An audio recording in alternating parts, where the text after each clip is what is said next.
He's God. So now John is telling us, he's trying to give us now, who's this guy? Trying to build authority on Christ. He's there from the beginning. He's God.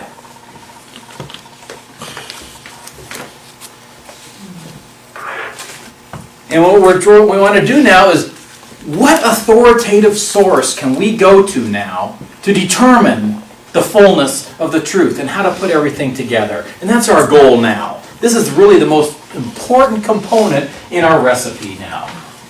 And when we talk about church, it's authority. This is the ultimate component that we always have to look for. So let's identify this authoritative source. You know, it's essential when talking about our faith is always to default to an authoritative source about our faith, and then we can build from it. You know, we do this in our everyday lives too. Why do you believe in something? Why do you believe 2 + 2 = 4? What's that? Logical. It's logical. Okay, well, and how did you get that logic? You were taught it. You were taught it by who? Teacher. The teacher. A teacher. And what did you have to do with that teacher? You gotta trust that teacher. You gotta have faith.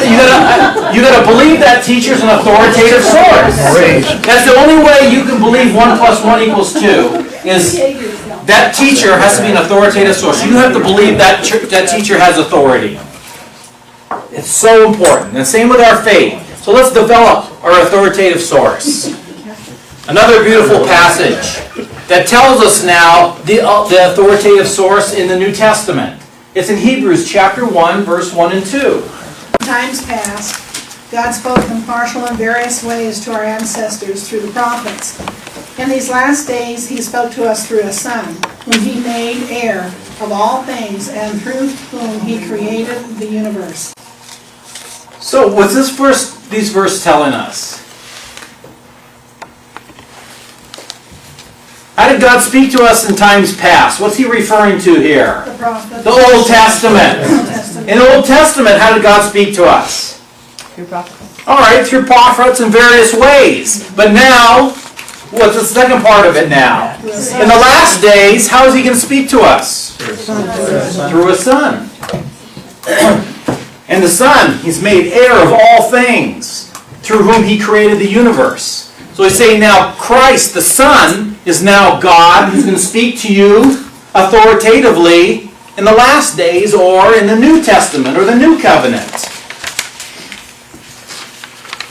So now establishing Christ now as the spokesman for all the revelation in the New Testament. And now why is it so important to look at Christ as an authoritative source and to follow what He says? Let's go back to John's Gospel.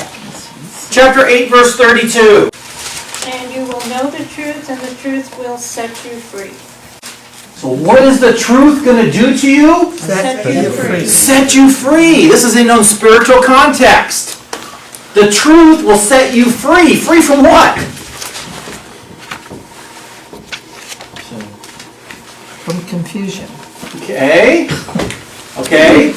Set you free from confusion. Let's bring it even further. What's that? From sin. From sin, okay. And what's that what will that get you in the long run when you die? Salvation. Life everlasting. It's going to set you free from the bondage of sin, which is everlasting life. So the truth will set you free. So we're looking now for the truth. In order to get the truth, we have to go to an authoritative source. Right? That's our goal.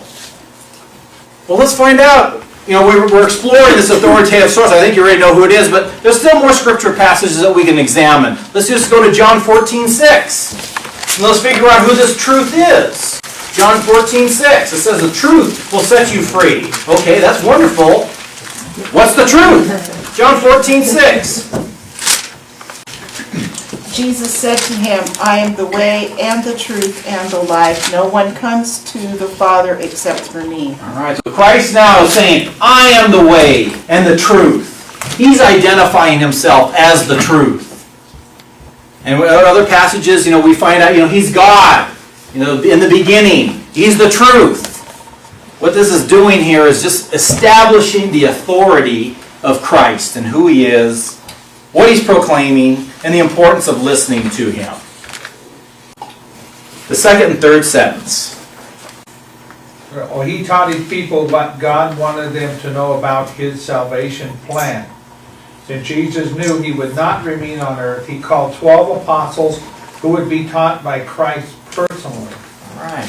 So Hebrews says, in times past, God spoke through prophets. But in these times, in these end times, He's going to speak through a Son. And now His Son is going to speak the truth authoritatively to all people and give us all the information we need to know for salvation. So far, so good? Wonderful. But is that all Christ did when He came? He just proclaimed the good news and He expected everyone to have it from then on? No, He did something. He left us the apostles to teach us in the apostolic succession. That's right. You know, think about it. Just think about it. Christ is the truth, the authoritative source at that time. If somebody had a question about the teachings of God, what would that person have to do to clear up any misconception? Talk to Christ. He'd clear it up. That would be it, right? Absolutely, that would be the final word. He was an authoritative source. Well, that's great while Christ is on earth. But was Christ going to remain on earth forever? No. He knew He was going to be leaving at a point in time. So He wanted to establish a way to allow all that truth that He taught to remain in place forever. Want He goes to heaven. I'd like to start out with a little story to test your knowledge of faith. You're apologists now, right? So I want you to pay close attention to this story. A man appeared before St. Peter at the pearly gates. And Peter asked him, "Have you done anything of particular merit?" "Well, I can think of one thing," the man offered. "On a trip to the Black Hills out in South Dakota, I came upon a gang of rowdy bikers who were threatening this young woman. I directed them to leave her alone, but they wouldn't listen to me.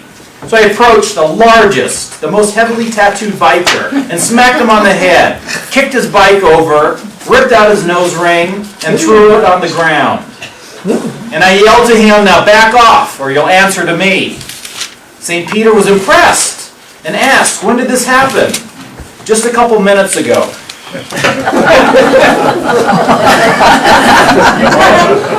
Delayed reaction there, okay.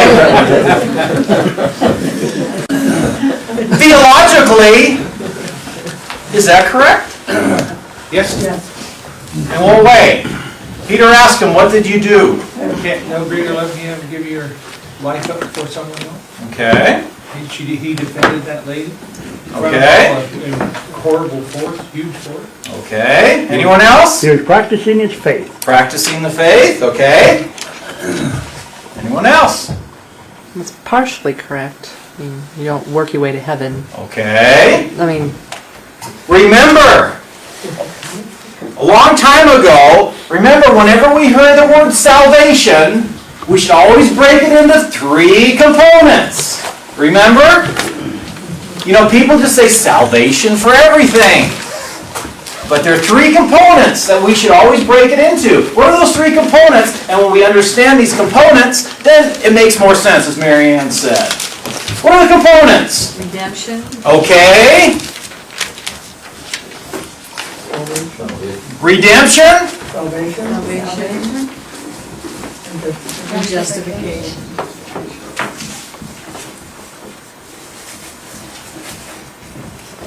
Remember those 3 words?